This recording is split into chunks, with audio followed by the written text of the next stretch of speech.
Mr. Big Stuff. Introducing Oreo Big Stuff. Who do you think you are? Oreo Big Stuff. Oreo Big Stuff. Who do you think you are? New Oreo Big Stuff. More chocolate, more cream. You're big and satisfying, taking you with me all the time. Oreo Big Stuff. Looks like you're gonna go far. Oreo Big Stuff. Oreo Big Stuff. Who do you think you are?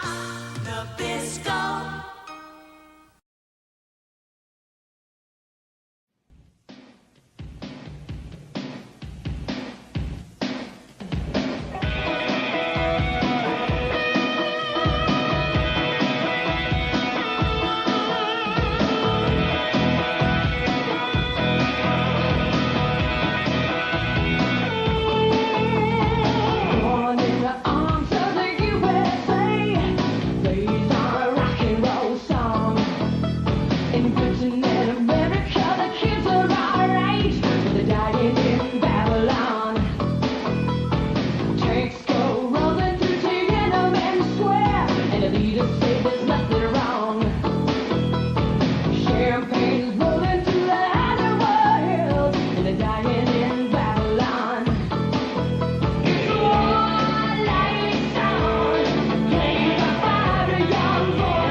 Ever wonder what happens when you click on that little join button and become a super fan of the channel? Well, the thing that you might notice right away is that I do my best to prioritize your comments and respond to them first. It's the very least that I can do. And if you stick around for a while, you'll probably also discover the channel member updates. These are exclusive videos that I do 2 to 3 times a month. And we have exclusive live streams from time to time. Not every month, but at least a couple of times each quarter. But more than anything else, you have my total appreciation. I know it's only a couple of bucks, but it takes effort to click on that join button and express your support in that unique way.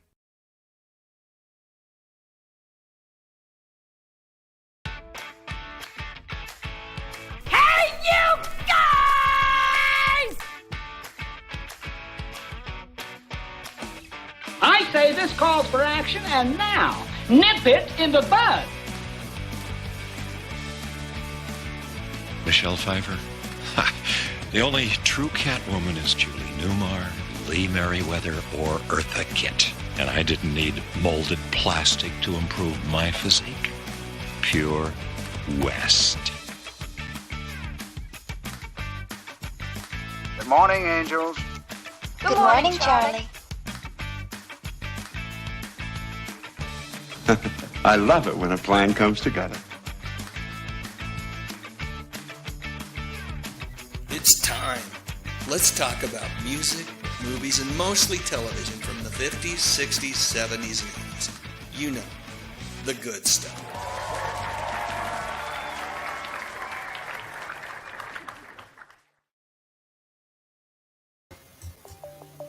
The Livestream Code and Rating Administration has rated this online event PG.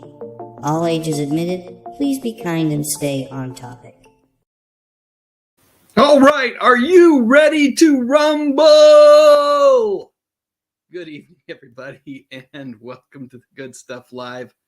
My name is Dave Sundstrom, and if you enjoy talking about music, movies, mostly TV from the 50s, 60s, 70s, 80s, you know, decades gone by, the good stuff, we've come to the right place. So tonight, the topic du jour is wrestling stars that have transitioned successfully to TV and movies. But we're going to be all over the place. I've got a special guest with me this evening. So let me, without any further delay, you know what? Let me hold on just 1 second. I see him getting ready there. But I'm going to, Danny, hang on for just one moment. Let me cover a couple of things real quick so that we can launch right into our conversation around wrestling. Couple of things that are important to do. First off, let's get this going. And secondly, let's get back here and let's talk about what's happening tomorrow. Because pretty big deal over there on the Golden Rage of TV on Pat McCormack's YouTube channel.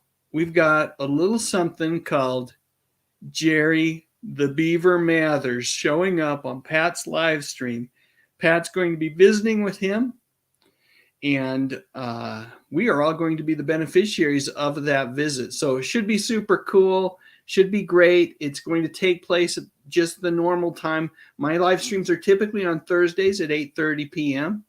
In this case, I've swapped Pat. He likes to do them on Wednesdays normally, but he needed a little extra time to prep for the Jerry Mathers live stream. So, folks, make sure that if you're not already subscribed to Pat's channel, and if you haven't already hit that notification bell, it might be the right thing to do, because you know what? That's an interview. That's a live stream not to be missed. One other thing real quick. Tonight we'll be giving away an annual subscription to Remind Magazine. So hold tight. We'll do that probably 30, 40 minutes from now. But hold tight, and someone is going to walk away tonight with an annual subscription to one of my favorite magazines. All right. So without any further delay, let's see what we can do here. Hold on. I'm going to do this, and then I'm going to do this, and there he is. Danny State. Greetings from South Carolina. Woo! What do you got there on your shoulder, my friend? I've got a world championship belt, an original replica. It's the one that Andre the Giant was supposed to hold, but he passed away before he got a chance to hold it. So it's like an unreleased issue belt. Nobody ever held this title, I guess, but me. That is awesome. I thought I'd throw it over my shoulder. Well, I'm so glad you could join me tonight. You are, when I thought about the topic, of wrestling, pro wrestling, I knew you were the man to have on with me. So let's do that in just a minute. But let's first, I would be, you know what? It would be wrong. 20 pounds to go now. It would be wrong if we didn't say hello to all the folks that have been waiting in the chat. So let me scroll up here and see. While you're saying hello, everybody in the chat, which famous wrestler wore a hat like this when he came to the ring? All right, we'll see. Go ahead and put your answers in the chat, and we'll see what folks say. Hobo Stovepipe. That's, I think, the first time I've seen Hobo Stovepipe, but welcome. Lance Chafin is here. Ken Wilkinson here. Chrome Minions here. Superfan Superplex is here. Superfan Kevin Davis is here. Tom McCloskey, the Hungry Jerk's here. I already said Superplex, but we'll say it again. And Superfan ENC over there on his Retro Serial channel. Enjoyed the live stream last night, the part I was able to attend. Great to have you back, Ian. Chrominions here. Constant Cherry, welcome. It's great to have you here as well. Jay-Z, John Doe, Selena Kyle, Superfan Tracy Roth Myers, Superfan Dominic D, Gary Carpenter, Corbett, a.k.a. Zodzu, welcome. All the way from West Michigan. Good to have you here. Charlie Jordan, good to have you here. Bruce Fay is here. Marcus Y. Anyone else? The Thing is here with us tonight, Danny. And Carl Dunn is here.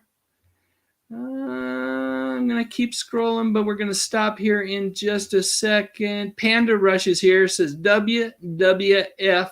Nice. Superfan Mike and Kathy is here with us tonight as well. Superfan Dave Claroni's here. Oh, so many great people. Shannon Burns is here. I think I saw this comment from Brenda Bunch who says, "Hi, Mr. Dave, doing my homework, working towards a master's degree in clinical mental health counseling, but I'm taking a break with this live." I can't think of a better break to take than talking about a little bit of pro wrestling. One of my favorite subjects. Yeah. So Danny, talk to me about, and I'll share my experience too, but what was your first off, let me introduce you. Let me do a proper introduction before we get talking wrestling. Oh, sure. Proper introduction of my friend Danny Staten from South Carolina. I have a couple of images here. Let me pull them up because you have, this is the channel that I think I came to know you, first got to know you a little bit. You were posting videos to this channel, the Daily Dan blog, Bigfoot, comic book reviews, all sorts of things. But then there's also, I think I have an updated picture of that. Let me try this one. This is more recent. There we go. Because I remember seeing that John Cena billboard. Oh my goodness, this is real. But then there's also this channel, right? The Daily Dan Good Stuff. Do you want to talk about what you're doing on YouTube, Danny? Well, on which channel? Like you said, I have 4. Well, tell us about them. My personal favorite is the Good Stuff because that's the little kitty channel that tries to be like Papa Dave's channel. It tries to show good stuff. And I always try to put up like movies nobody ever heard about and trailers nobody's seen or new stuff coming out. And I do shows on there too, and I show some old comic books and stuff. And like I said, Daddy Dan's The Good Stuff is, to me, my favorite channel because it's Dave Sunstorm's channel's evil child. Love it. Because I do a lot more horror movies and stuff like that.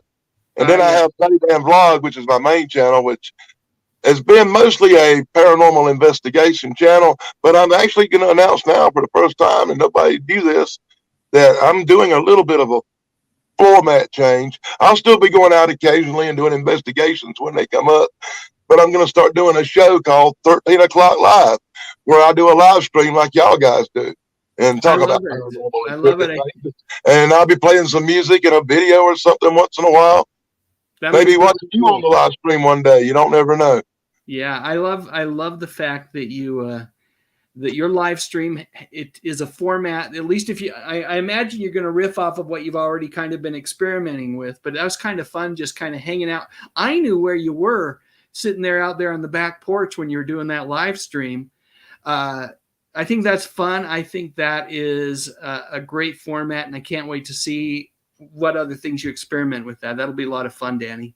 I'm lucky I live in the woods, and there's always something creeping around out there. Right. I don't know what it is, and I say this might not be a Bigfoot. It might be Yogi the Bear for all I know. But there's definitely something out there howling and growling and knocking down trees and acting crazy. I'll be interested if I ever find out what it is. All sorts of crazy noises out there, huh? Yeah, just remember, I never said it was a monster if it turned out to be something else. Point that out. So let's talk about professional wrestling. What's your earliest memory of professional wrestling? My earliest memory would be my grandpa taking me to wrestling matches when I was 6 or 7 years old in Greenville, South Carolina. He went every Monday night. So was it what do you remember what league it was? Because the National Wrestling Alliance. Okay, NWA. All right. NWA. People like Wahoo McDaniels and Sweet Hansen.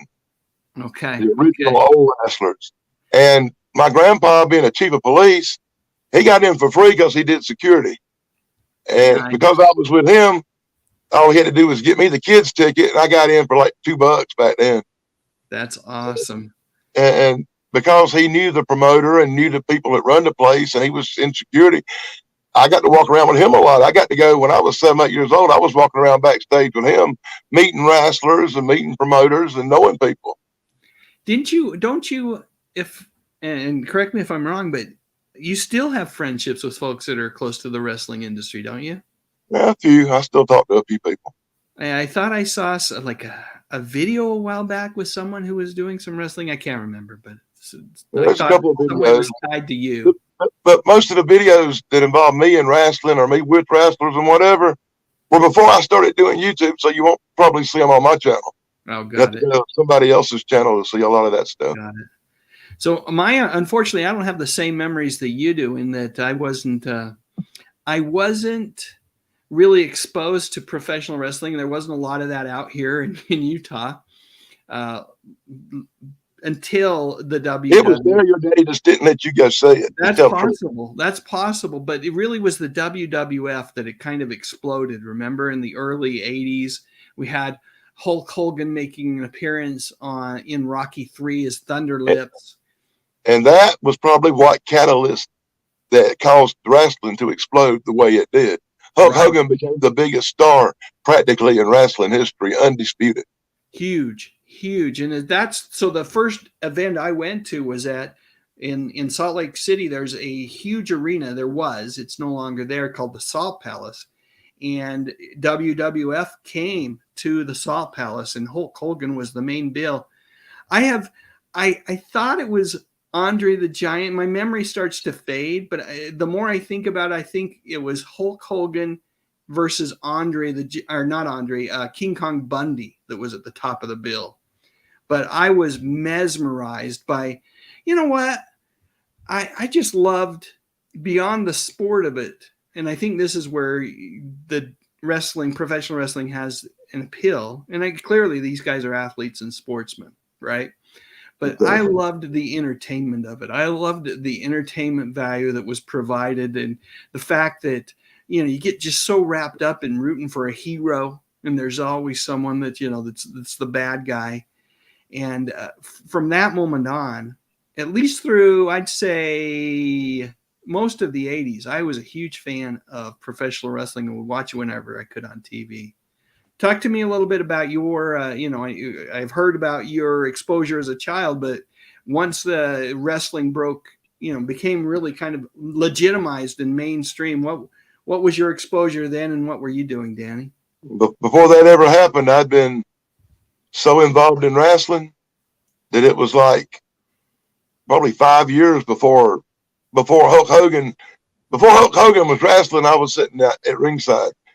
And like I said, I went with my grandpa to wrestling a lot, and I had met promoters and stuff. My mother actually got a job working for inside working for the National Wrestling Alliance as a staff photographer, taking the pictures for all them little programs they sell at wrestling, right? As well as running Jimmy Valiant's fan club and 10,000 other things. I could talk about what my mom done. I'm gonna actually make videos and show some of the stuff I've got You that I need to do from that. my mom about, especially the wrestling stuff. I've got a book this big about Jimmy Valiant that's so full of Jimmy Valiant wrestling memories it should be in a museum somewhere. But one night when I want to say 14, but I was probably closer to 13. I was at wrestling with my mom and my grandfather, sitting at ringside like I always was. And a promoter named Danny Miller come up to me and said, "Hey buddy, come with me for a minute." And he said, "You want to make some money tonight instead of sitting at ringside?" I said, "Doing what?" He said, "One of my people who sell pictures didn't show up. And all you got to do is sit out here." I was there early because my mom was in there taking pictures. So I was there at like 6 o'clock and the matches didn't start till 8:15. So Danny Miller was like, "I need somebody to sit at this table and sell these pictures. Can you do this for me?" And I said, "Well, I don't want Mr. Wrestling." He said, "Oh, when the matches start, you put up. And then you come back during intermission and sell some pictures. And then when wrestling starts, you put up. You don't miss nothing." I was like, so I get to watch the matches, sell some crap during intermission and before the matches, and make some money too. I said, "Bet." And he was like, "Okay." And he showed me how to do whatever, make change. And I already knew how to make change. I know I wasn't an idiot. And he tried me a few times and said if I could make change right, I guess because I was 13. But he knows how to count the money. And I worked that night selling pictures for him. And I never will forget it. I made like $108 on a small house. There wasn't that many people there. And I sold pictures for him every Monday night in Greenville for the next couple of years until I got a driver's license. And when I got a driver's license, then he put me in Columbia, at Township Coliseum, Athens at the high school, Spartanburg Civic Center, sometimes as far as Charleston Armory. And I'd drive around and sell pictures and stuff and get to see all the wrestling for free. That is awesome. But I give you a ticket, awesome. You know. So you really do need to put together some videos just with memories, that kind of stuff, sharing the memories, sharing your pictures, your collection. That would be another thing, awesome thing for you to do on the Daily Dan's Good Stuff or wherever you choose to do it. So eventually I'll get around to doing a lot of that stuff. You know, I did one the other day where I was going through the autograph book. Did you see that? I saw that. I started finding pictures autographed to my mom, and I actually just had to kind of stop about halfway through them pictures and go ahead and finish the video because I got emotional. I'm kind of going through that thing right now.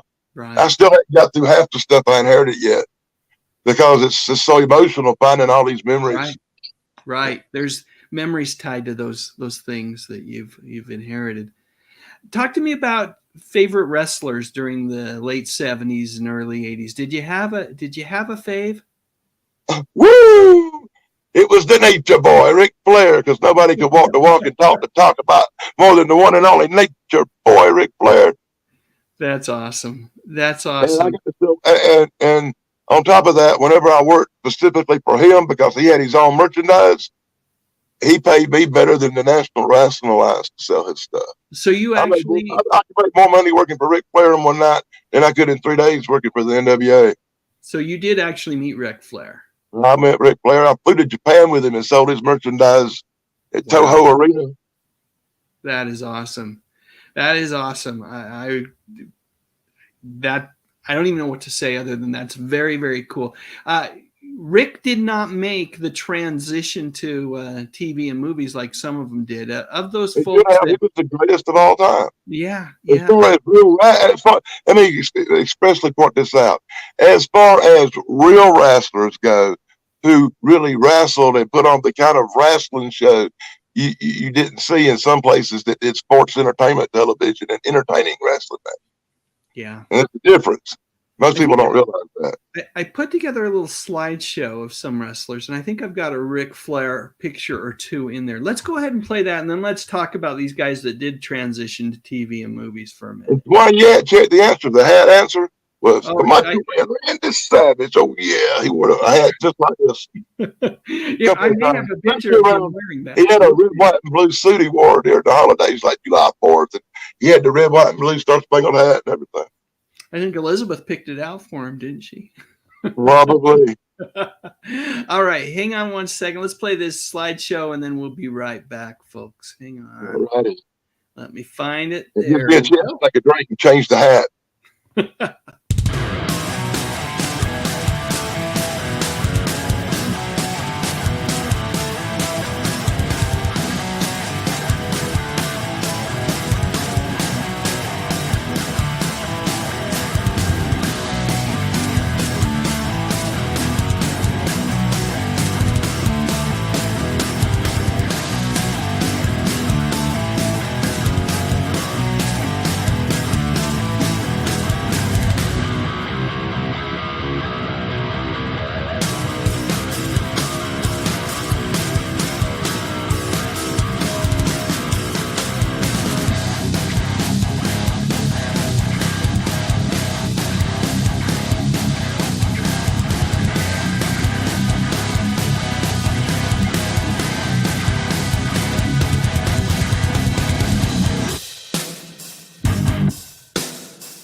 And we're back. So, Danny, all these guys there were a number of professional wrestlers that transitioned. They either they were on TV shows or in movies.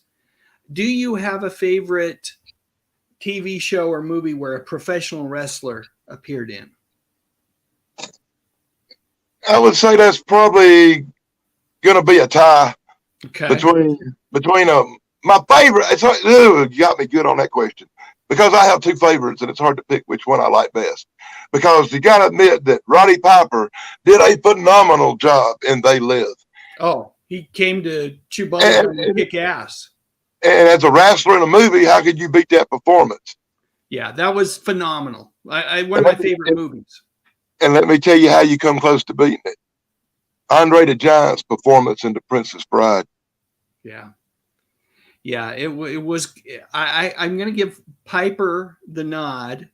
Just if we stack the two movies, which I love both movies for very different reasons, right? They're wonderful movies, but you got to give Andre maybe the edge when you think about it.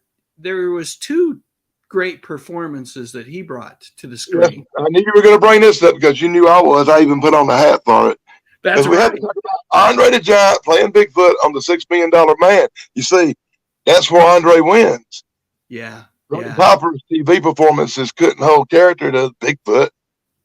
Yeah, that's where you definitely have to give Andre the edge. He was, as a kid, just seeing him as Bigfoot and knowing who he was and how big he was, that just I don't know if you can beat that.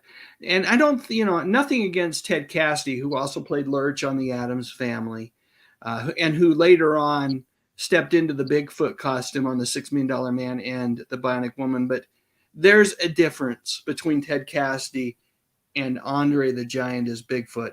Andre the Giant as Bigfoot was just imposing. He was a formidable threat and then ally to the Bionic Man. And I just love that. And that's why I think why it was stuck in my head that in my memory banks that Hulk was wrestling against Andre when it was really King Kong Bundy. Just because I wish I'd seen Andre live. Did you ever get a chance to see him live? I mean, many times. And I actually drove him once in a car.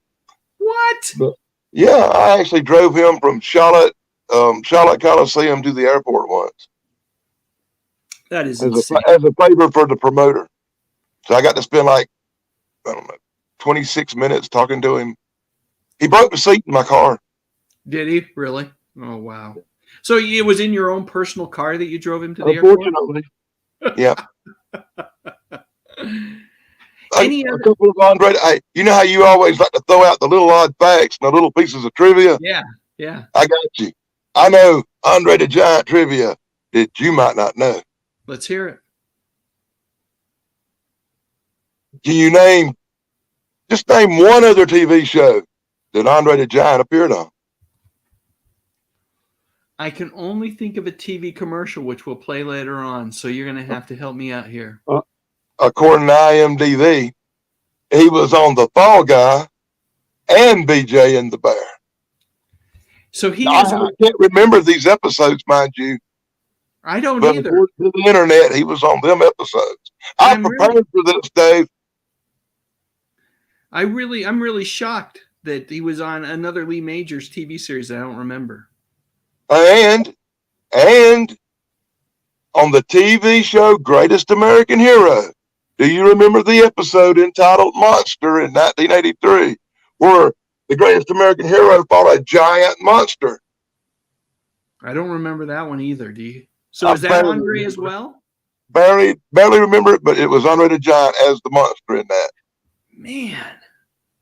He was also that big giant monster thing in Conan the Destroyer in 1984, and that's an uncredited role. He was really a trailblazer, if you think about it. I mean, a lot of wrestlers followed.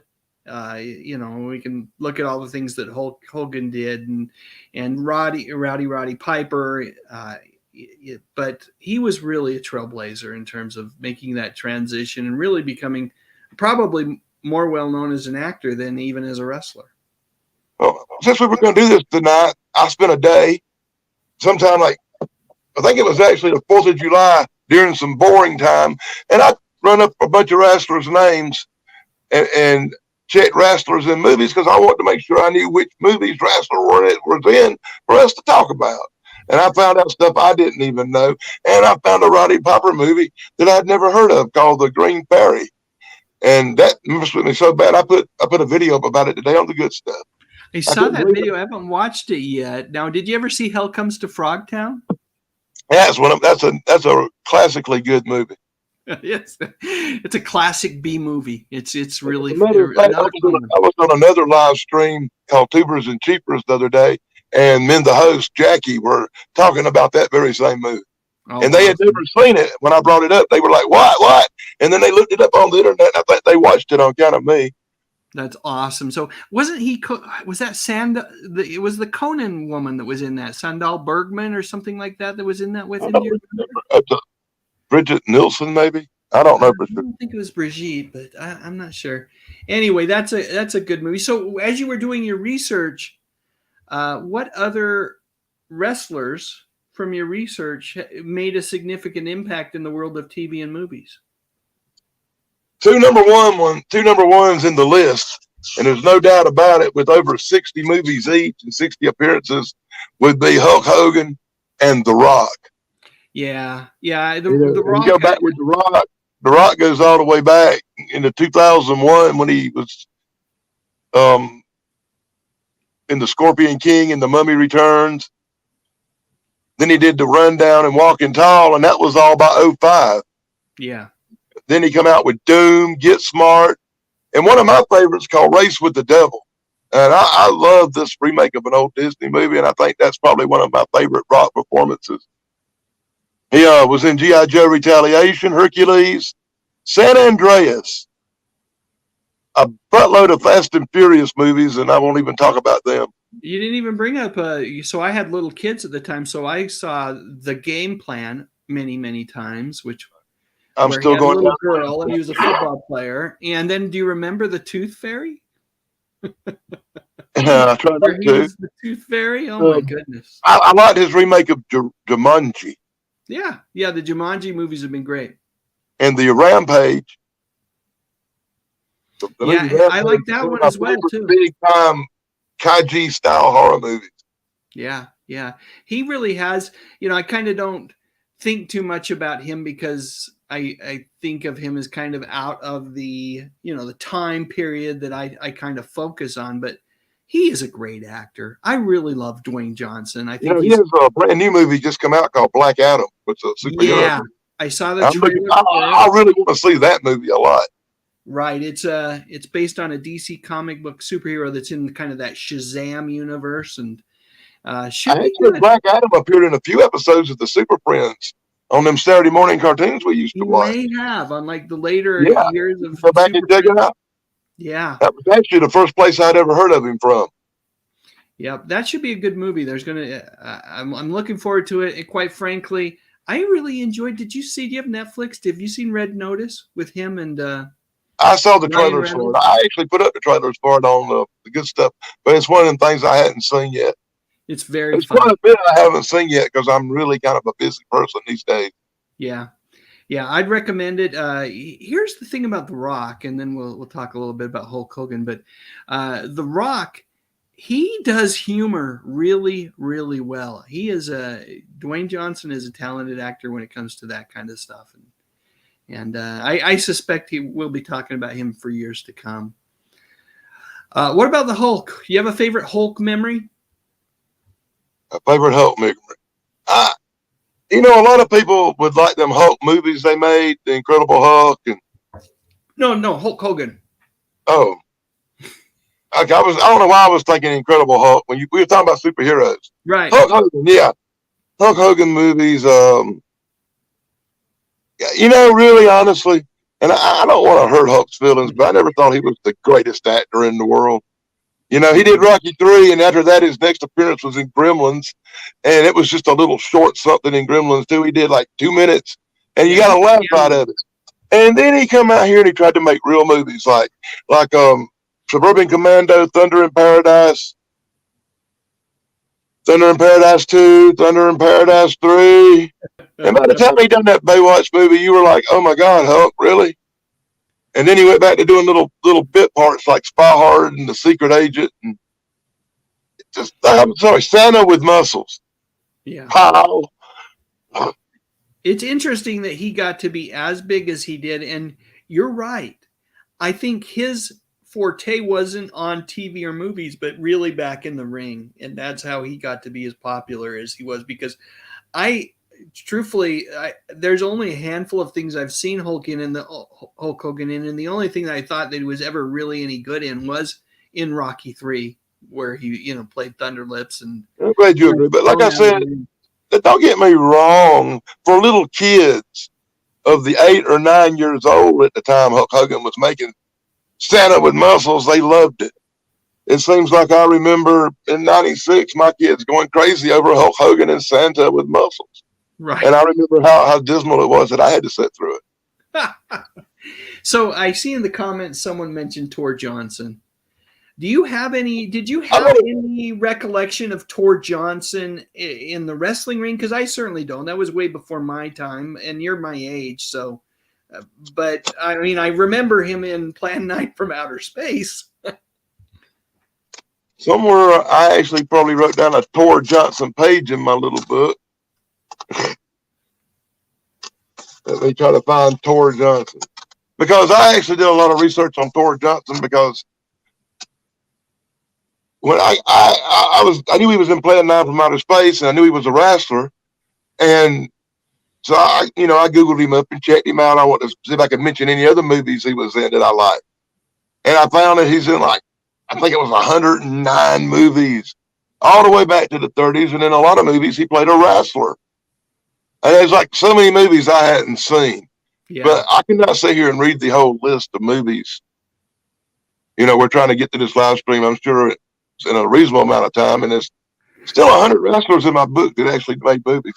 Yeah. Oh, I got anyone you bring up, I got you.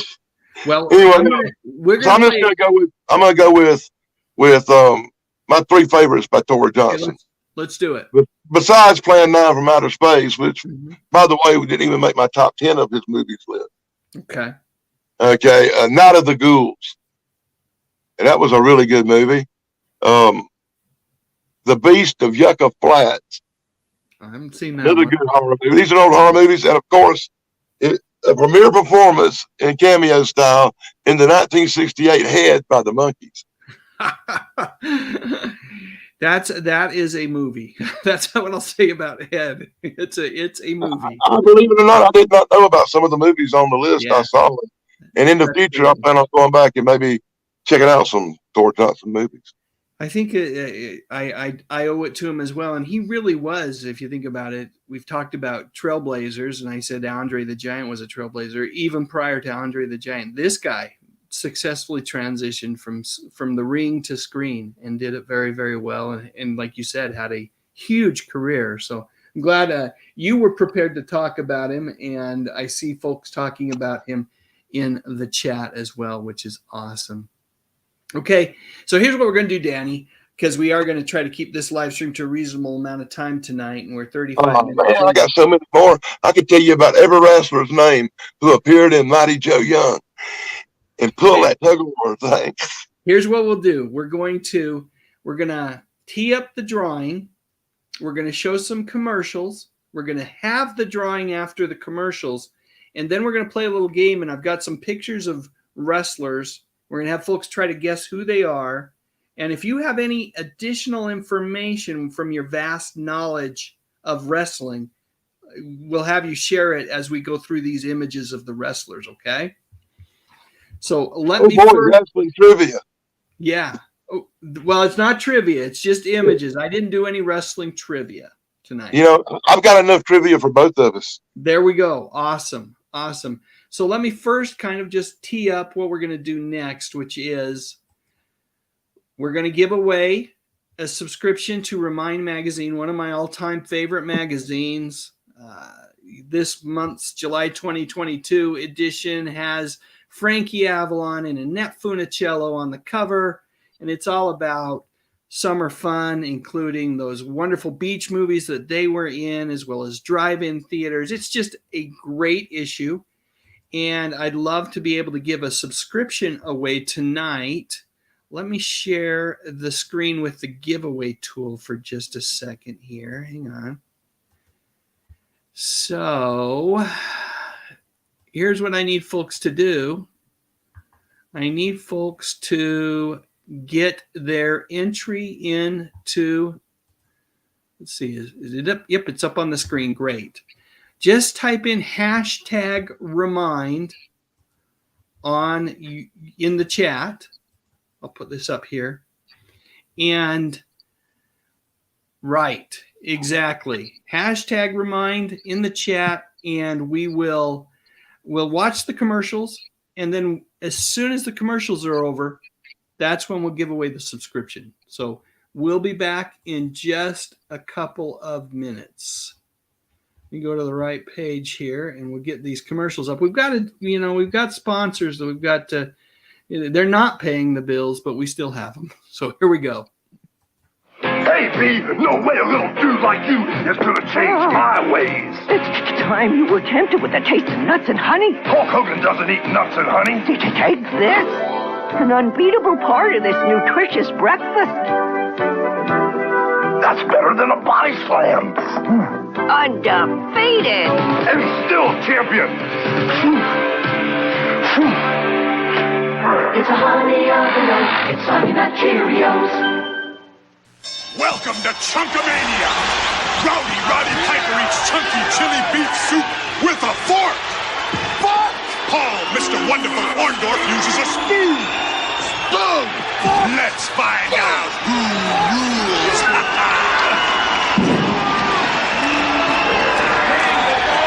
New chunky chili beef with big chunks of beef. The soup that eats like a meal. Fork or spoon, it's awesome! Fee-fi-fo-fum! Come on, you guys. It's only a little. A hungry giant! Hungry for a big honey taste. Big taste, honeycomb, big taste. Honeycomb fish! Yeah, yeah, yeah! It's not small. No, no, no! Honeycomb's got a big honey taste! Big, big crust for a big, big bite! Honeycomb cereal. Part of this big, complete breakfast. Honeycomb's a big, big bite! Yeah! Chip! Gotta have beef, gotta have spice, need a little excitement. Snap it to a Slim Jim. Oh, yeah. Big match at my house. I'll bring my guys. You have yours. I've got Junkyard Dog.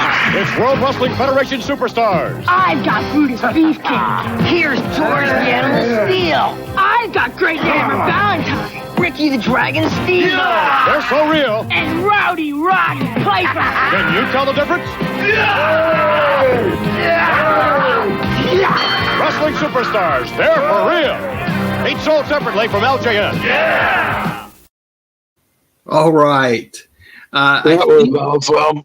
Yeah, those were fun. Those were really fun. We only have, what do we got? 23 people in the drawing so far. So we'll give people about 5 more seconds, and then I'm going to go ahead and click on that button. 5.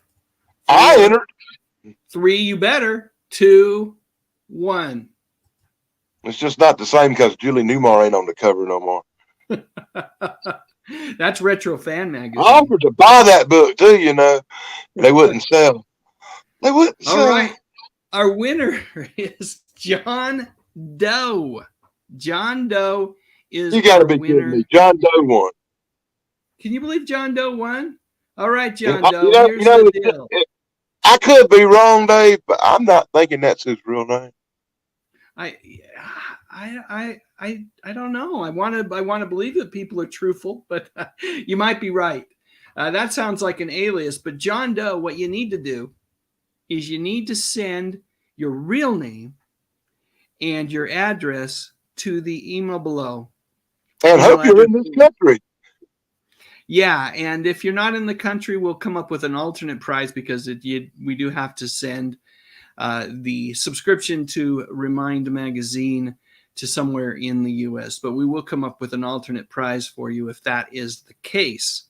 And then if that's the case, we'll give it away next week. But I have a hunch you're in the U.S. Most folks that watch this live stream are, about 97% of them. So congratulations to you. And again, the email address is right there. If you missed it, you can always, just slide back just a few seconds and rewind it and catch that email address. So I'm going to go ahead and take it off the screen. Congratulations, John Doe. I am positive that you are going to enjoy that magazine. Let me remove that. Here we're back. All right. Let me just quickly look at the comments, Danny, and let's see what we got here. Let me see if there's anything. Let's see. Anything wrestling related. I'm sure there's a lot here wrestling related. Let's see. I love I always do love the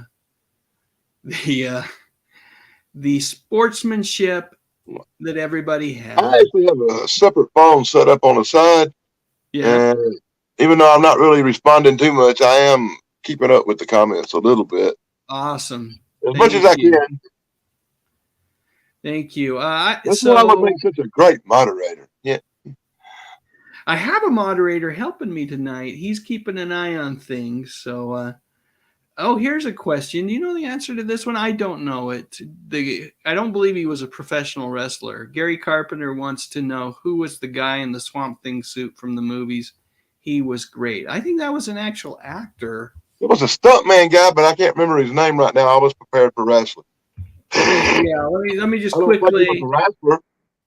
I could tell you here just 1 second, Gary. The guy's name was Dick Durock, and he played Swamp Thing in both the original movie with Adrienne Barbeau as well as the sequel follow-up. I'm not sure if he played him in the TV series, but in the Return of the Swamp Thing with Heather Locklear as well. So great question. Let me see if there's any other comments. Oh, Price Robertson says, glad you chose Wednesday for this segment because on the radio, a friend of mine and myself talk about the good old days of wrestling. Awesome. Well, let me connect that to wrestling real quick. Go for it. Okay. Adrienne Barbeau played in Swamp Thing. Yeah. She also played in Escape from New York. That's with right. wrestler Ox Baker. There you go. I'd forgotten about that. Another one of my favorite movies. There really isn't a John Carpenter movie that I don't like. See, I am good at this. Yeah. I studied for this test real good.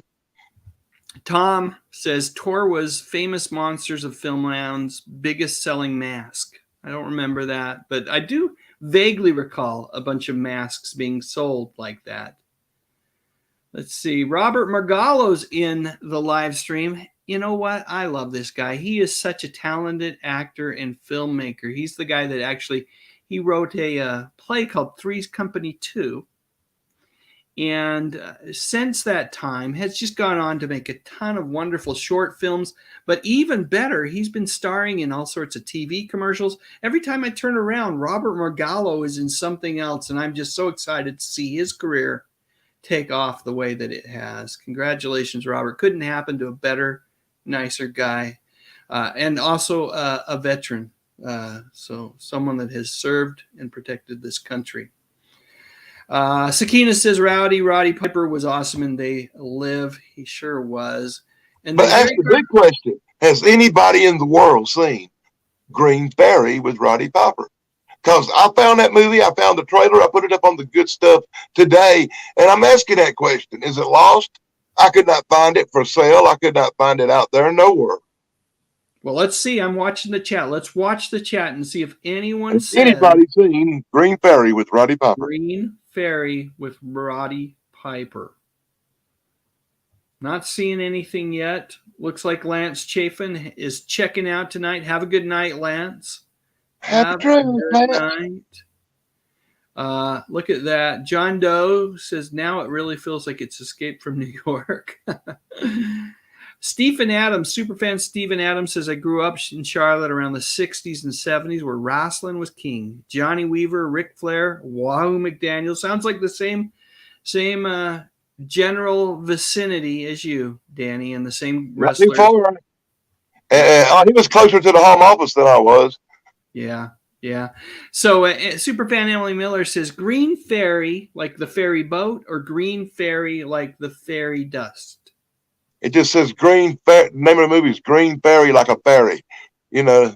So like a fairy dust, like fairy dust. Like fairies wear boots in that Black Sabbath song. Yeah. I don't think anybody has ever seen that movie. Yeah, but I put a trailer up for it today, and it looks like it would be interesting to say the least. Yeah. Well, folks, head on over to. This is going to be on Danny's Daily Dan's The Good Stuff channel. Head on over there, take a look at the trailer, and then if anybody knows where to find it to watch it, post a comment so that we can track it down. All right, let's do this. Here we go. This is called Can You Guess Who? Professional Wrestlers Edition. Danny, I'm going to put on some background music for us here. Hang on 1 second. Let's do a little nice. Better not use a wrestler theme. No, I'm just kidding. No. It's going to be chill. It's chill music. Let's see. Let's go with this one. Yeah, just some chill music as we play. Okay. So here's how we're going to do this, folks. You can get 2 points for each picture. You get 1 point if you can identify, or you get 2 points if you can identify the blurry picture.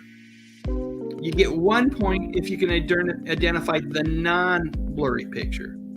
So, and Danny, after we give folks about 30 seconds, we'll have you kind of identify if you can, and then if you have any trivia to add to it, that would be awesome. So here we go. Okay. First one. This is what. And then after this, it's my turn. This was like the easy one.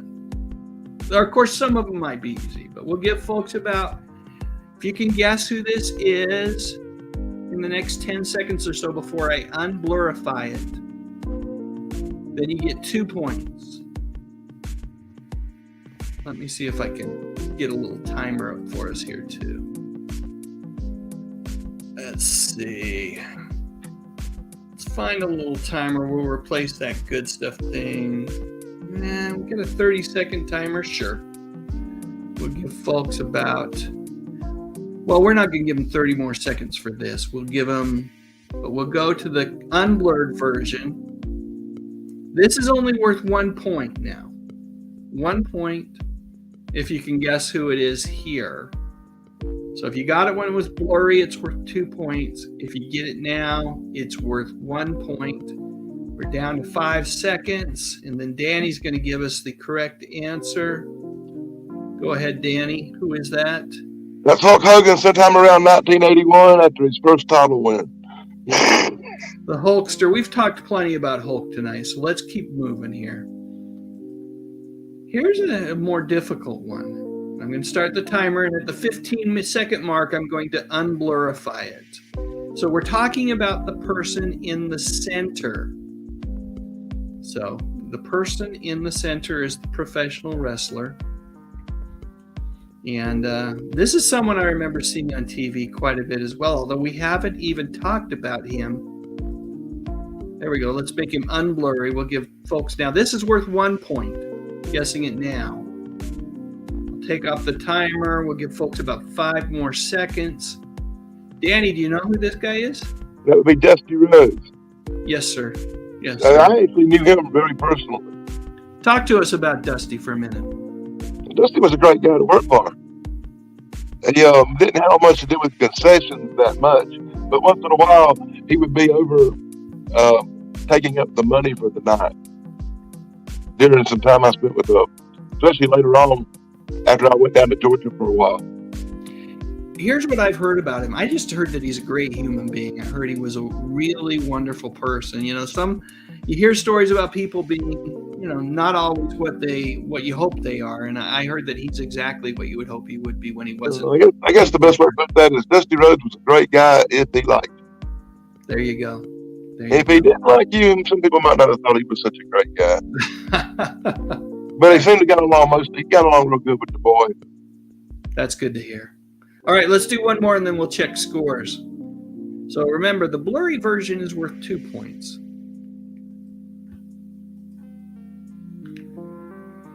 And we'll just let blurry. What's that? I know I'm blurry. Yeah, I would expect you to. I would. So far. Yeah, there might be one or two that become a little bit difficult. Let's unblurify this one for worth 1 point. There we go. Who you thought it was, Danny? Oh, yeah, King Kong Bundy. Oh, wait, you don't want to say it yet? King Kong Bundy. And he's really famous for his appearances on Married with Children back in the day. Yeah, he was the guy that I saw Hulk Hogan wrestle against in the South Palace. And quite a character. I don't remember him Married with Children. Yeah, I don't remember him on TV very much. He was, like I said, he was, I think, the uncle of Bud on Married with Children. Peggy's brother or something. All right, let's check scores real quick. Folks, post your score in. You could have a total of 6 points so far. Brian B has gotten all 6 points. Let's see who else. Shannon Burns has given herself a bonus point. That's cool. Let's see. James Dice, 6 out of 6. Lamont Bradford, 6 out of 6. Custom Gods, 2 of 6. Comments from me is 6 of 6. Superfan Emily Miller's 2 of 6. Superfan Superplex is 3 of 6. Bruce Fay is 3 of 6. Superfan Dave Ferroni 6 of 6. Tracy Rothmeyers, Superfan Tracy Rothmeyers, knocking it out of the park, 6 of 6 so far.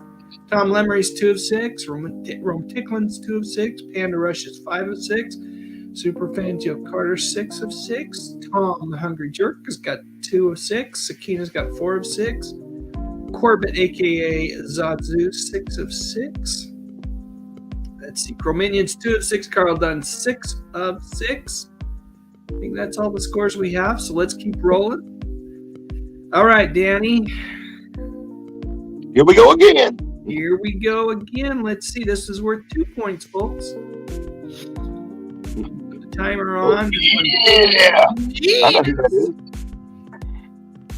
I said, oh, yeah, I know who that is. Don't say it. Don't say it. I wouldn't say it. Maybe a little hint once in a while, but I wouldn't say it. Why don't we just all take a break, have a Slim Jim? Don't say it yet. Not even now. Don't say it. Let's give folks a few more seconds. This is worth 1 point, people. 1 point. And take the timer off. And Danny, who is this? This is the Macho Man, Randy Savage, who hadn't been in as many movies as you think he's been in. You take back and you think you saw him in this, that, and the other, but he was in that Spider-Man movie. And maybe one other movie, or one other wrestling movie. But he wasn't really in too many movies. I was shocked when I looked him up and found out that he was really on like the low list of movies. But he was so famous for his Slim Jim commercials. He made such a presence in the late 80s, early 90s with those Slim Jim commercials. Felt like he was on TV all the time. I guess that's why you think you saw him in more than you did. Yeah, for sure. For sure. All right, here we go. Next one. That's a tough one. Right in the center. Let me put the timer on. Don't say anything. Let's give folks... Hey, Dave, that one is rough. That one is rough just because it's really blurry, I think. I think it's maybe too blurry, but it's, those folks that can get it right, they definitely earn their 2 points. Let me unblurify it. Again, don't say anything for 12 more seconds. I think it makes it a lot easier now, especially if you're a fan of the WWF in the 80s.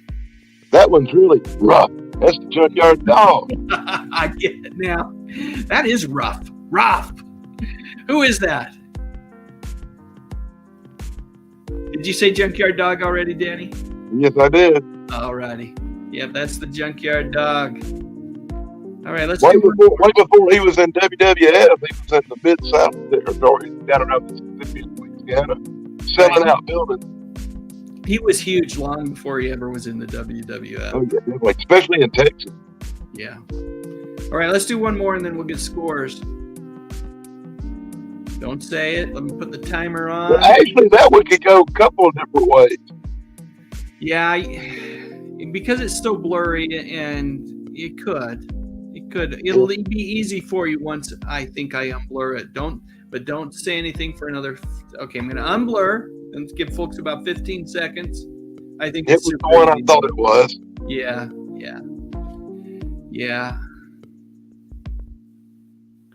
All right. Who's that, Danny? That is the King, Jerry Lawler. But there was another King, Harley Race, wore that same outfit, and blurred like that. It was really hard to tell. I don't remember Harley Race. Harley Race, the King. Yeah, I don't remember. But he was after or before or during the same time? Well, Harley Race goes all the way back to I watched him fight Ric Flair for the first time in 1978 or 9. Okay. And Harley Race was big-time world champion like 5 or 6 times. He was the one that Flair was always battling with way back in the day. And then he went to the WWE and he took up the King wearing the robe and stuff. Made Jerry Lawler mad. Jerry Lawler actually had a lawsuit against him in Tennessee where he couldn't come down there and call himself the King. He sued WWE over that. Well, it makes sense. So is that 6? Let me go back and check real quick. Yeah, I think that's 6. So, folks, your total score could be 12 right now. So let's see how folks are doing. Let me see. Let's get some scores, people. Custom God says 4 of 12. James Dye is rocking it tonight. He's 12 of 12. Brian B is 12 of 12. How about some more scores, folks? Superfan Superplex is 6 of 12. While I'm waiting for folks to put his scores in, we'll forward. Emily Miller, Superfan Emily Miller, 6 of 12. Lamont Bradford's 10 of 12. Carl Dunn's 12 of 12. Brian B's 12 of 12. Superfan Joe Carter's 12 of 12. Bruce Faye's 9 of 12. Ron Picklin's 6 of 12. Lamont Bradford's 10 of 12. Let's see. Who else? Tom is 5 of 12. Comments from me is 10 of 12. Superfan Dave Claroni's 12 of 12. Superfan Mike and Kathy. This just might not be his topic tonight. Sakina McMurrin's 8 of 12. Crominion is 5 of 12. Corbett is 5 of 6 or 11 for 12. So far, Superfan Tracy Rothmeyers is 12 of 12. Jack Fleming fan 10 of 12. Tom is 5 of 12. Gary Carpenter's 12 of 12. Robert Morgallo is 10 of 12. He's rocking it. Good job, Robert. Okay, let's keep moving. Let's speed round because we're already at the hour mark, and that's kind of what I was shooting for tonight. Let's speed round through these last. We've got 4 more, so here we go. We get the timer ready, and we'll do the 30 seconds again for each. Here we go. Timer starts. I felt like we needed to get a little bit of the opposite sex in here, and she's probably the most famous that I remember. I guess that depends on when you watch wrestling. Yeah, it probably does. Probably does. When we get done with this one, maybe you can share one. Don't say the name yet, Danny. We'll give folks about 10 seconds of her unblurified before we move forward and get rid of that timer. And who is that, Danny? Is that China? That is China. Joni Laurer, I think, or Lauer. I can't remember how you said her last name. I actually knew her pretty good, too. Did you? Sad that she left us so early. Do you remember, were there any other big wrestlers, female wrestlers in the 70s or 80s? I remember Glow, the gorgeous ladies in wrestling. Well, there was a black lady named Miss Jacqueline that was very, very popular. There was Wendy Rittner.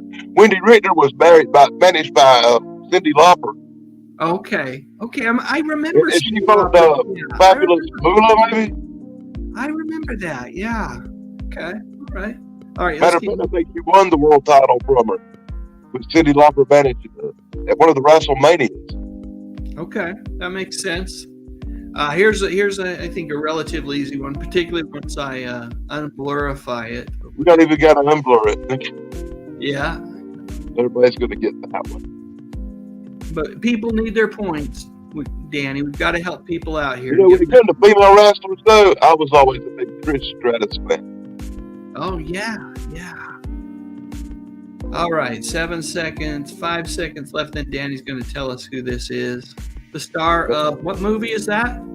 They Live in the Green Fairy. The star of the Green Fairy, Roddy Piper, who also left us way too early. I think he was 61 when he died. All right, start the timer here. Second to last one, I believe. Is this one, because it's blurry, might be a little tough for you too, Danny. I got it. I know who that is. You know who that is? Okay. Yeah, I'm good at this game. I'm perfect. All right, let's unblurify it. Give folks about 10 more seconds to figure out who this is, who it might be, and then Danny, you can tell us who it is. Who is it? Kurt Hennig, better known as Mr. Perfect. Mr. Perfect. See, I probably would struggle with the name, but I remember Mr. Perfect. I didn't know Kurt Hennig real well, but I actually knew his dad. Yeah, because that was a wrestling family, right? There was an entire family of wrestlers there, weren't there? Yeah, they were wrestlers and pretty much promoters and everything else in the business. Yeah. Yep. All right, one more. Keeping it easy. I think this one's super easy, but we'll give folks, like I said, we got to give people their points. They need to feel like they're doing well in the trivia or the quiz tonight. All right. I should have seen the pictures for this. Yeah, I'll unblurify this one, and then we'll give folks another 14 seconds to guess who it might be. The star of the Honeycomb commercial that we just watched a few minutes ago. Who is that, Danny? That's Bigfoot. Oh my God, no, Andre the Giant. He's the guy that wrecked your car, man. He's the guy that wrecked your car. He didn't wreck it. He just messed the feet up really bad. All right, let's get final scores from everybody here. Let me take this off the screen, and we'll get final scores and see how everybody did. Total of 20 points, people. Let's see. Superplex got 12 out of 20. Superfan Superplex. Larry Moore says, no, that's me with an axe. Let's see. Custom God was 10 of 20. Chrominion was 10 of 20. Superfan Tracy Rothmeyers was 20 out of 20. Nice job, Tracy. You rocked it tonight. Superfan Superplex 12 of 20. Brian B 20 of 20. Good job. Let's see. Superfan Mike and Kathy says, just love being here. Well, we just love having you here. James Dye, 18 out of 20. Lamont Bradford, 18 out of 20. Nick Mamonis, 3 of 20. Tom Lemery, 9 of 20. Superfan Jill Carter, 20 of 20. Jack Fleming fan, 18 of 20. Sakina McMurrin, 14 of 20. Superfan Dave Clarone with a perfect score tonight, 20 of 20. Corbett, a.k.a. Zodzood, 19 of 20. Comments from me, 18 of 20. Bruce Fay, 15 of 20. Tom, the Hungry Jerk, 9 of 20. And Gary Carpenter got 4 out of 20 tonight. All right, Danny, let's get this music's too chill. Let's get rid of the music now. Hang on a second. Take that off. Yay. Yeah. Danny, tell us about your YouTube channel again, my friend. Talk a little bit more and tell people how they can find you. Well, you can find me at my regular channel, just Danny Staton, DANNYSTATON, and that's the channel that I'm usually on when I'm talking to people in chats and stuff. You can find me at Daily Dan's The Good Stuff, where I show movies, TV, classic stuff. I just did a CropCon series and a Cyndi Lauper concert series on The Good Stuff you can check out. You really will like the CropCon stuff I do because your man Dave Sunstorm over there appears on it a lot.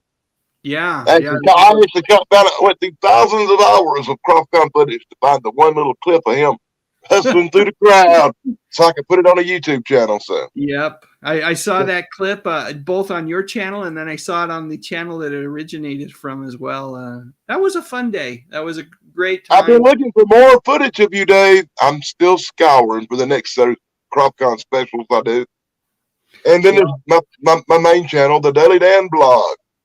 Right. And I do a comic book review over there once in a while and paranormal investigations, but I'm not going to do as many paranormal investigations, mainly because I haven't been getting a lot of reports lately. But I'm going to change the format up a little bit. I'm going to start doing a couple of live streams, and I'm going to have this one live stream every week, probably on Saturday night, called 13 o'clock live, which will be a late night, probably start about 12:30 and run to about 1:30 or 2, where I talk about stuff, play music, and all kind of cool stuff. What's your next comic book you're going to review? Let's find out. Right now, I'm thinking about this one. Ah, The Invaders. That will be awesome. You know, I just did a Monsters comic book review for the original Monsters, the 68 Monsters I got. Right. And that review's up now on the Daily Dan blog. Well, folks, you got to head on over there and check it out. Danny, thank you so much for joining me tonight. It's always a pleasure to have you hang out. I know you're not fixing to end this right now. Are you tired? Yeah, Are you had a bad day, Dave? I've had a busy day. Let's put it that way. Okay, well, at least give me 5 more minutes. You got it. So I can run through. I did all this research, and we're going to talk about 5 people. Okay. Okay, so I'm going to run through a few things real quick, and I'm going to just name a wrestler and maybe a movie or two that wrestler was in. Okay, let's go for it. Okay, the first one on my list is the wrestler known as Kane. Did you know Kane was in a movie? I did not. He's in them 2 movies. Actually, he's in 3, but the 2 movies I really like him in are called See No Evil, where he plays a giant monster serial killer. And it's some of the most gruesome movies I've ever seen. And that's See No Evil 1 and 2. And if you don't see no other horror movies, see these movies. I don't want to be a spoiler. He has an eyeball failure. And Dave's looking it up right now. I am. I'm looking it up right now. It looks like he was he also? Oh no, that's just something else. Okay. Okay, you ready for the next one? I'm ready. There's a wrestler called George the Animal Steel. Yeah, I remember George the Animal Had Steel. green stuff coming out of his mouth, would eat the turnbuckle, and was nowhere near that crazy in real life. He was a school teacher, actually. Well, I have a feeling that many of those guys were not that crazy in real life. And he had small roles in Mr. Nanny with Hulk Hogan and Ruthless People, one of my favorite movies of all time. Great movie. But here's the kicker. He played Tor Johnson in the Ed Wood movie. Right, in Tim Burton's 1994. George the Animal Steel played the Tor Johnson wrestler part in the Ed Wood movie. Yeah. So that's kind of a neat piece of trivia I picked up. That is really awesome. And folks, if you haven't seen the Ed Wood movie, you ought to check it out. That's a fun movie. You've got Johnny Depp and Bill Murray and just a huge cast and a fun movie about a horror, a really bad movie that has become beloved that I really like and can fire up anytime and giggle at. And really quick, you're familiar with the current icon of wrestling in AEW, CM Punk. I am not familiar with current CM Punk's like this guy who used to wrestle and after 9 years finally came back, got real famous again on AEW over the last year. And now he's hurt again and he's back out of wrestling for a while. But he actually made a movie called Rabid, R-A-B-I-D. Okay. And back in 2019. And that is a really good horror movie. And he made one recently called A Girl on the Third Floor. I haven't had a chance to see that yet, but I saw a trailer for it. It looked pretty different. There's a female wrestler named Becky Lynch who was just the current world champion who just lost the belt last week or so. Okay. And she's in a movie called The Marine Six that's pretty good. And everybody knows that famous wrestler named Kurt Angle. I know you know who he is. Yep. Mm-hmm. The Olympian Kurt Angle. You know he's in Sharknado 1 and 2. I did not know that. And I've seen both Sharknado 1 and 2. Who does he play? I do not know. Apparently, I've seen Sharknado, but I did not remember seeing him in them. But apparently, he's in them. I think that might be like a cameo of him grabbing a shark in a power hook or something and throwing it across a room. That's one of those where I don't know if I want to go back and see it just to see where he's in it. But... Exactly. Go sit through this again. Yeah. I sit through it once. The Last Witch Hunter, he's also in that. That's one I haven't seen yet. Oh, that's awesome. You know who one of the outsiders, Kevin Nash. You know who Kevin Nash is? I don't remember Kevin Nash. He was one of the NWO with Hulk Hogan in WCW. They was Hulk Hogan, Scott Hall, and Kevin Nash. Okay. The person said NWO on him. And he was actually in a movie called Magic Mike. Okay. Where he was a male dancer. Yeah. Which not my favorite part. Not my favorite movie. Yeah. But he did make a really cool movie called Almighty Thor. And that was a sci-fi movie for the Sci-Fi Channel, but you had Thor's dad, the Odin part, and he did a really awesome job in it. Right. I remember seeing that movie. It was like they took the whole, it wasn't the Marvel comic book character Thor, but it was Thor, the Greek god kind of, it wasn't tied to the Marvel universe, but it was still back in the day, Thor. Yep. Thor. I remember that one. But it was a pretty good movie, and I remember his part being acceptable. You can also find him in The Longest Yard, the remake movie. Adam Sandler. The original with Burt Reynolds, of course. The remake with Adam Sandler. Yeah. And while we're on the subject of Adam Sandler, we got to talk about his movie. Which movie was it? Paul White, The Big Show, was in The Water Boy on TV. He was the wrestler. Oh, yeah. That was the giant Paul White, The Big Show. That's awesome. Where to call him by. And he made a few other movies like MacGruber. Oh, my God. And he was in Jingle All the Way. He was the giant Santa Claus. Okay. Yeah, you definitely did your research tonight, Danny. Thank you so much for doing that. Appreciate that. It's been great to have you here. Yeah, like I said, I am going to. Well, I've got more pages like Triple H. He was in Blade 3, Trinity, which is one of my favorite movies, too. I don't think I saw that. I saw the original Blade movie. I don't think I've seen the other ones yet. Probably. Blade 3 with Triple H, Hunter Hearst Helmsley in it, the wrestler, is to me by far the best of all the movies. And not just because the wrestlers in it, it's just the best. Yeah, I've heard good things about them. That's the one that also introduces that's the one that introduces the famous comic book group called the Night Stalkers with Hannibal Caine and all them. Awesome. So I am wrapping this one up. We're going to have an after party, which I'll play some videos as I kind of chillax a little bit and turn down the lights.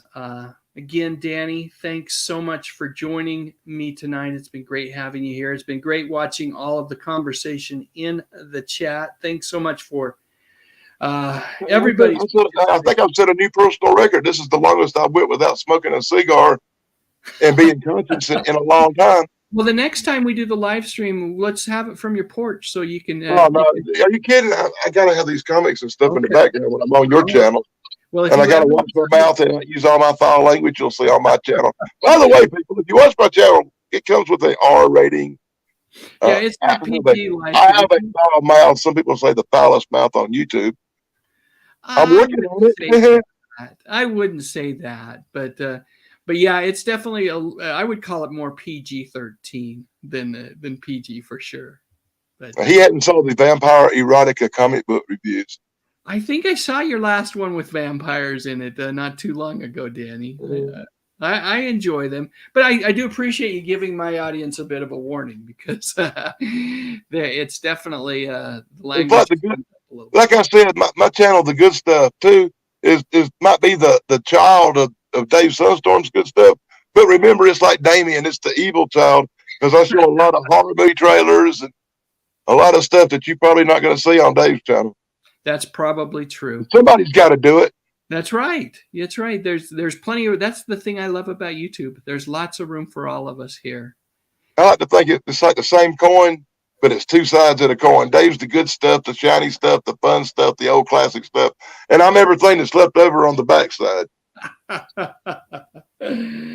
I do want to make one before we sign off tonight, Danny. I just saw this comment, and I want to just express my let John know that we're thinking about him. He says that his wife has been hospitalized. She had some sort of heart anomaly, and looks like she's doing better, but and that she'll be going home tomorrow. But John, we're thinking about you, and we hope everything's okay with your wife. Definitely hope everything comes out all right, man. We know how that feels. Our friend Ian just went through a tragic loss. Yep. Right, exactly. We're all feeling for him right now. Shout out if you're watching, buddy. Yeah, we love Ian C. and his channel, Retro Serial channel, and like I said, he did his first live stream since everything that's been going on with him and the loss of his wife, and he did great last night. It's great to have him back. Melinda says heart problems are very scary on my best, and Sakina Danny says that she loves the naughty stuff. So you got a fan, my friend. You got a fan. Well, be sure to like, subscribe, and ring that silly little bell. There you go. All right, folks. Thanks so much. Real quick, Thrash Pondo didn't make it tonight. Let me holler out to Thrash. Oh, yeah. Look for Ben Thrash Pondo to be doing a show very, very soon. We're still getting stuff together. I don't know. He's having trouble getting StreamYard downloaded to do the show. He keeps teasing that, and I'm just. But it's coming in the future, I suppose, like we're doing this here. Yeah. If he has any, maybe he should call Dave and get some advice. Right. I was going to say I'm happy to give him tech help, but you go to the store and get a new phone. One of the two. Yeah, for sure. All right, folks. Thanks so much for joining us tonight, Danny. As always, thanks for hanging out with me, buddy. Everybody, And be sure to join me on my show at 13 o'clock. Right, yeah. Let's join Danny on his upcoming live streams, and everybody, just let's all remember to be kind and remind. Have a nice night, folks. Take care. Happy trails. Flying over. All right, Danny. Have a good one, my friend. Take care, buddy.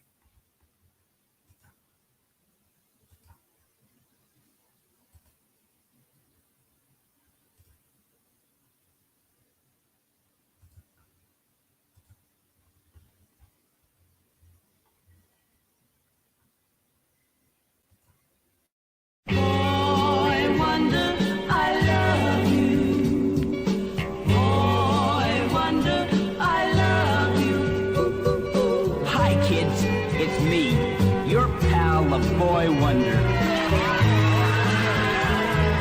Taking this opportunity to catch up on my fan mail. Even as a boy wonder, it's really hard to read all the tons of mail I get. Here is a happy letter from someone just about your age. Dear, cute, wonderful, fabulous, magnificent, exquisite boy wonder. A cold chill runs up my spine every time I see you sock a villain. And oh, how I cry when you're even scratched. Please don't send me a mimeograph copy of interesting facts about you. I want your handwriting. I have a whole wall of my room dedicated to you. Oh, boy wonder, I'm making a gum wrapper chain to symbolize my love for you. It's going to be as long as I am tall, and I'm 5 foot 10 inches in stocking feet. Please, boy wonder, please come next Saturday and sleep for a week or two. I will feed you breakfast in bed. I will make your bed for you. And I like you so much that I want you to spend the whole summer with me. I hope you know this is a girl writing.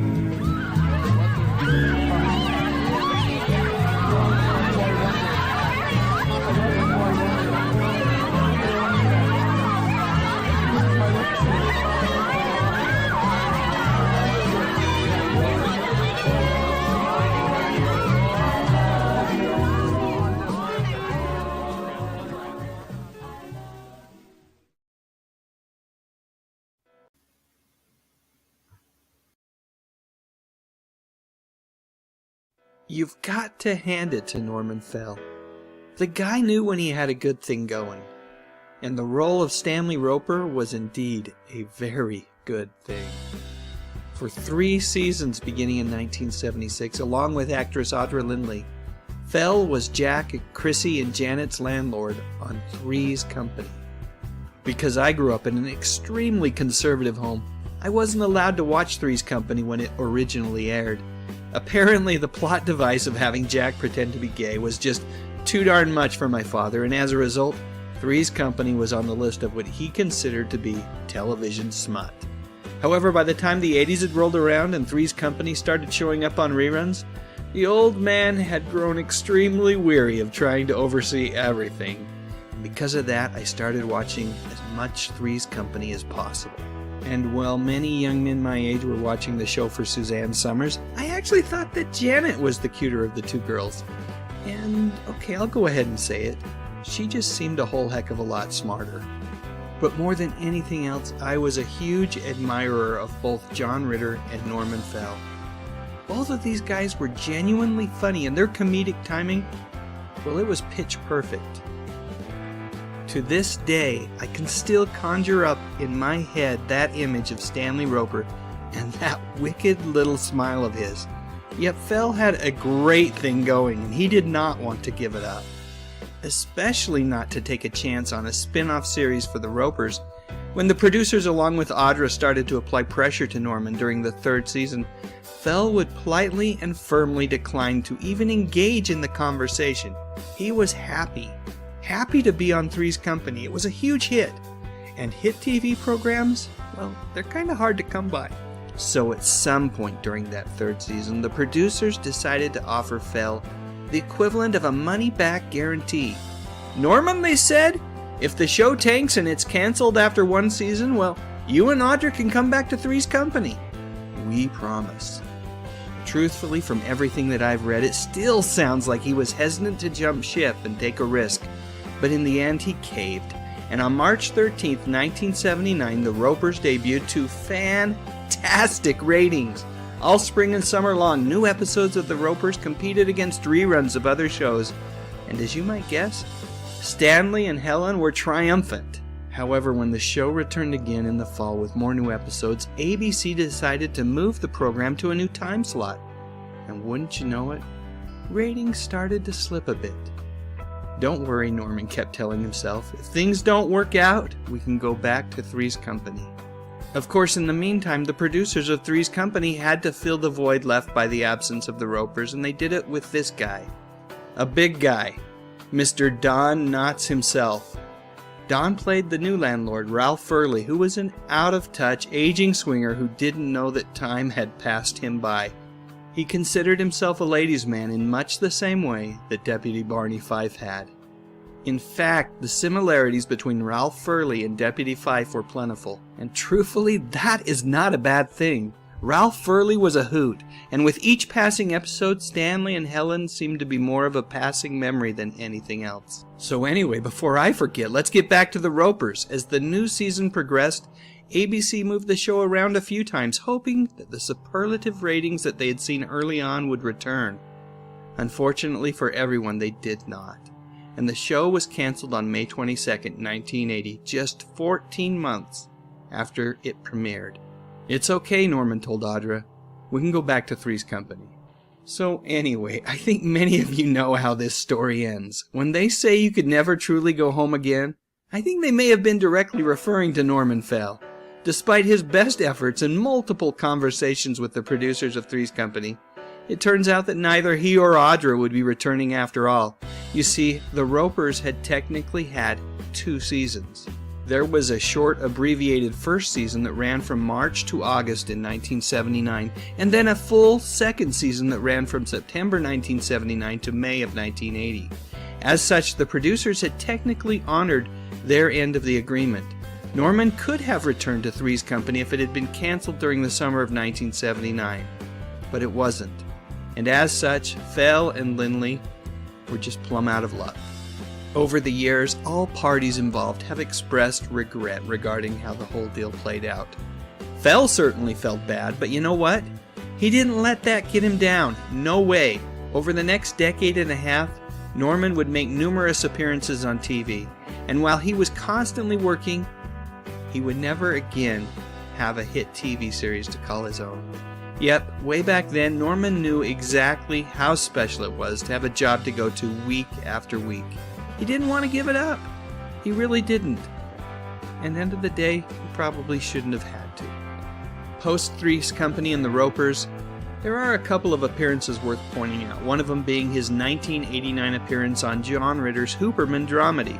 Remember that one? It was from Stephen Bochco, the guy who gave us Hill Street Blues, and it was supposed to be funny, but in a serious kind of way. And in 1997, just 1 year before his passing, Norman's final television appearance was on Ellen DeGeneres' sitcom. And wouldn't you know it, for his final bow, Fell once again played Stanley Roper. One of the hottest rumors of the 70s was that Eddie Haskell from our show grew up to be Alice Cooper.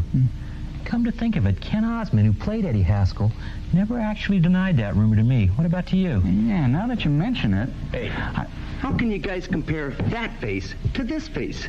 You guys are dopier than I thought. Eddie, what are you doing here? Well, I didn't want you two making total fools of yourself on MTV, so I thought I'd swing by and add a little Haskell charm to help bail you guys out.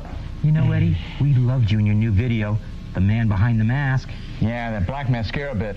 Looking great. Look, you guys know that I am not Alice Cooper. I have never been Alice Cooper. I never will be Alice Cooper. Now, will you tell the folks out there I am not Alice Cooper? We'll be right back. Alice Cooper.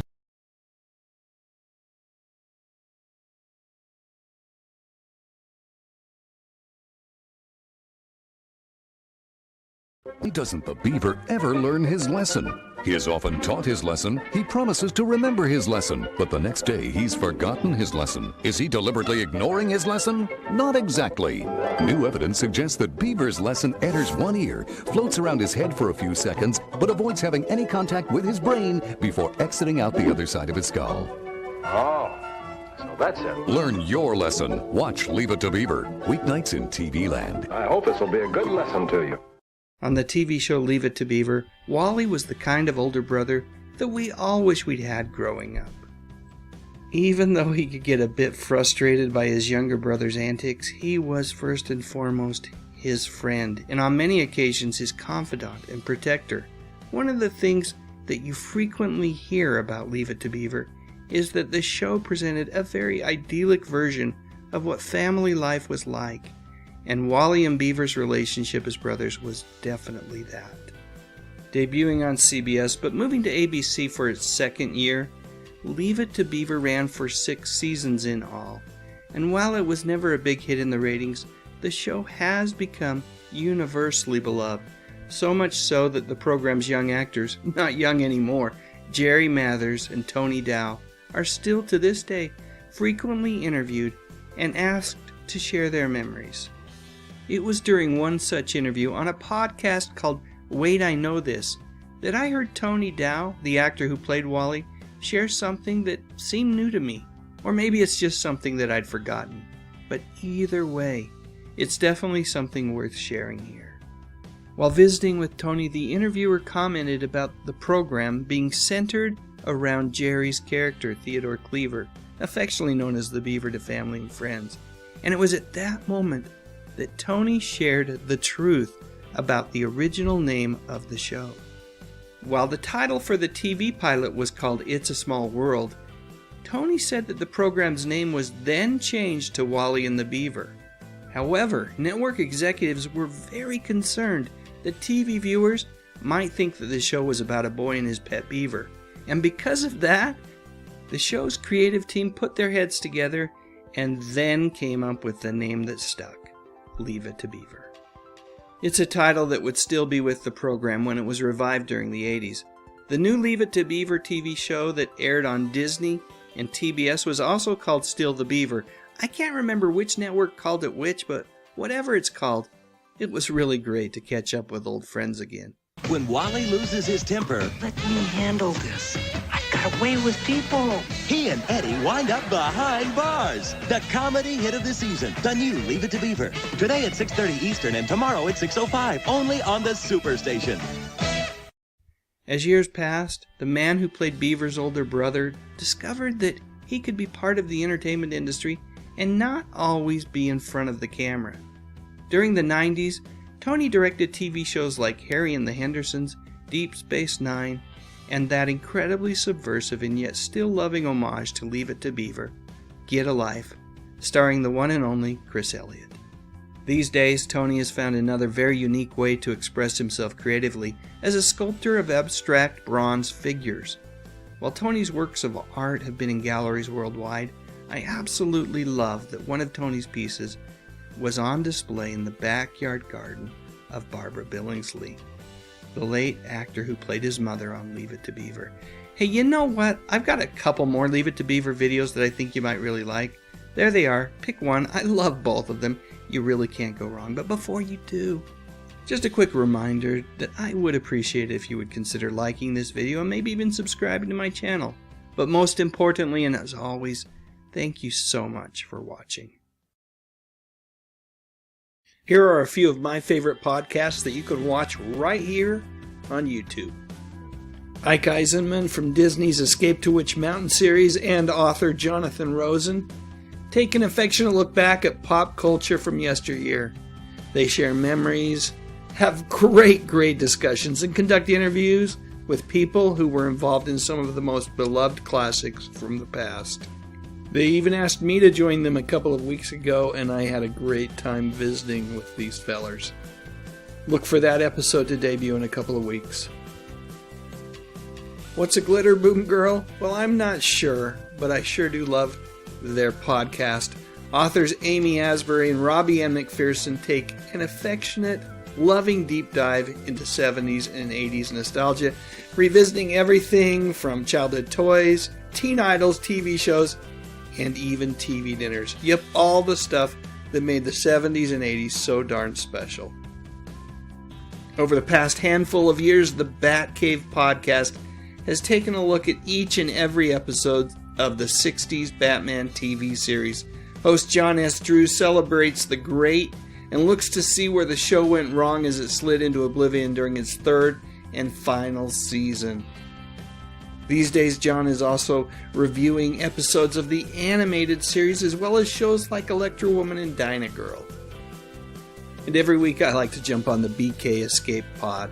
That's a podcast version of BK on the Air, which airs live every Saturday from 10 a.m. to 12 p.m. Eastern Time. But you know what? BK stands for Barry King, and this guy knows his stuff. And the podcast, if you listen to it on YouTube, he intersperses it with all sorts of fun retro nostalgia audio clips. And if you've been watching any of the videos on my channel lately, you know that I've been listening to the Real Brady Bros podcast. The Real Brady Bros are Barry Williams and Christopher Knight, and they have a great time visiting and recapping iconic Brady Bunch episodes every week. Good stuff. Folks, I'll drop the link to all of these podcasts in the description section of this live stream. I would definitely recommend checking out some or all of these podcasts. They are so good, each and every one of them. And if you find yourself enjoying one of them, well, click on that subscribe button. That's how you'll know when a new episode is published to YouTube. All right, now back to more retro TV programming.